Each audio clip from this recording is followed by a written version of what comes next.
আসসালামু আলাইকুম। আমি সীমা ইয়াসমিন বলছি। আমি রয়্যাল একাডেমিতে গতকালকে একটা মিষ্টির কোর্স ছিল, তো সেখানে জয়েন করেছিলাম।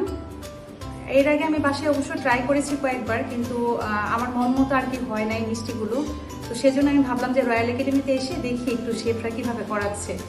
তো এখানে আসার পর শেফদের তত্ত্বাবধানে আমি গতকালকে 4টা মিষ্টি শিখেছি এখানে।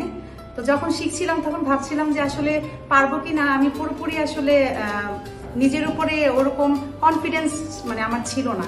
তো বাসায় যাওয়ার পরে ট্রাই করা শুরু করলাম ওনাদের রেসিপি দেখে, বা ওনারা আমাদেরকে যে ক্লাসটা করিয়েছে সেই ভিডিওটা ফলো করে আমি আর কি ট্রাই করেছি।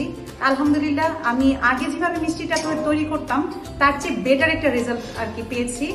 তা আমি এই জন্য অনেক স্যাটিসফাইড যে রয়্যাল একাডেমি থেকে অন্ততপক্ষে আমি মিষ্টিগুলা আমি যেন বাসায় বাচ্চাদেরকে দিতে পারি ততটুকু আমাকে তারা শিখিয়ে দিচ্ছে।